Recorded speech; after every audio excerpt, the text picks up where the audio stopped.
Info dan opini kembali menjumpai Anda sahabat. Kami akan bacakan tulisan Pendeta Darwin Darmawan yang dimuat di halaman Facebooknya dengan judul COVID-19 dan Darurat Demokrasi. Tulisan ini dimulai dengan mengutip pernyataan Matteo Rinkler, Profesor Sosiologi Perancis, yang mengatakan hal menarik dalam tulisannya yang berjudul How COVID-19 is Also Killing Democracy. Rinkler menjelaskan pandemi COVID-19 memaksa kita hidup dalam norma sosial yang baru, yaitu isolation normativity, yaitu tindakan yang diperlukan untuk keselamatan bersama, tetapi bersamaan dengan itu, sebagian besar orang tidak diinginkan keberadaannya. Isolasi tidak masalah bagi mereka yang cukup air untuk mencuci tangan dan menjaga kebersihan diri. Tetapi ada 600 juta orang di dunia yang kekurangan air, dan ada 2,1 miliar orang tidak bisa minum air bersih. Ada juga masyarakat yang masuk dalam kelompok bisa mencuci tangan, tetapi kurang makan. Jumlahnya 1/10 penduduk dunia. Mereka bisa cuci tangan, tetapi hidup mereka terancam karena kurang makan. Isolation normativity juga tidak menghendaki mereka yang tidak punya rumah. Stay at home hanya relevan untuk mereka yang punya rumah, bukan untuk tunawisma. Pemerintah tidak bisa memerintahkan mereka untuk tinggal di rumah. Stay at home juga jadi masalah bagi mereka yang rumahnya tidak ramah.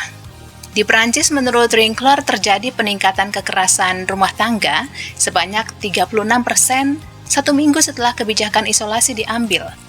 Dalam kondisi masyarakat tersebut, maka pandemi COVID-19 bukan saja menjadi tes untuk para pemimpin publik untuk melihat apakah mereka sanggup menjaga rakyatnya, tetapi COVID-19 juga membunuh rakyat yang sulit kondisi hidupnya. Tidak berlebihan kalau pandemi COVID-19 juga menjadi lonceng tanda darurat demokrasi. Rakyat mana yang dilindungi? Kelas menengah yang punya sandang pangan dan papan cukup baik, atau seluruh rakyat tanpa terkecuali? Di tahun 2018 terdapat 33,4 juta penduduk Indonesia kekurangan air bersih dan 99 juta orang tidak punya sanitasi yang sehat.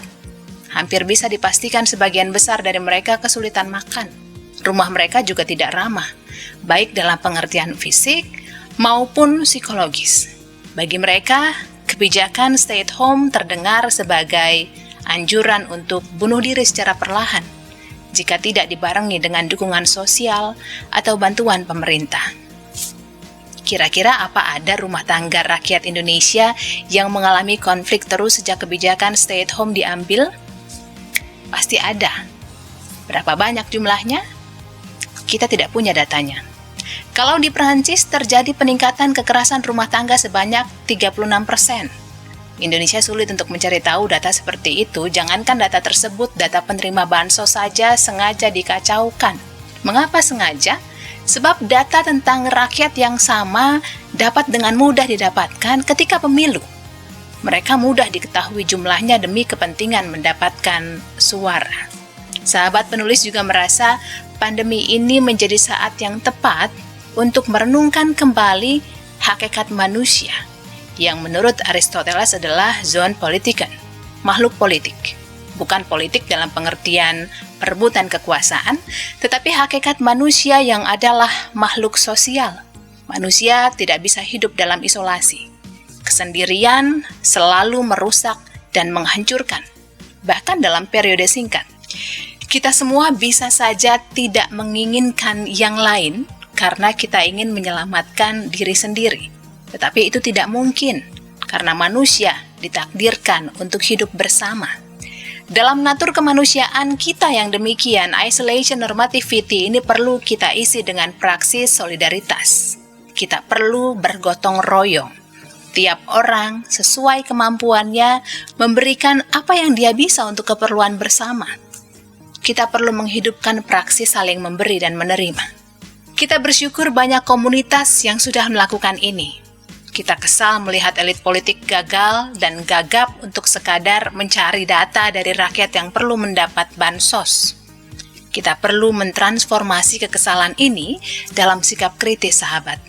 Kita perlu suarakan dan perjuangkan supaya pemerintah melakukan fungsinya untuk mengurus rakyat. Otoritas rakyat sebagai subjek demokrasi perlu diperjuangkan.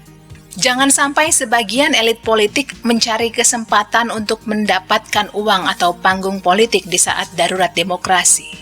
Kalau sampai ini terus terjadi, merekalah para pelaku kriminal yang membunuh demokrasi. Dalam hal ini, rakyat sendiri. Terima kasih sudah bersama kami dalam Info dan Opini.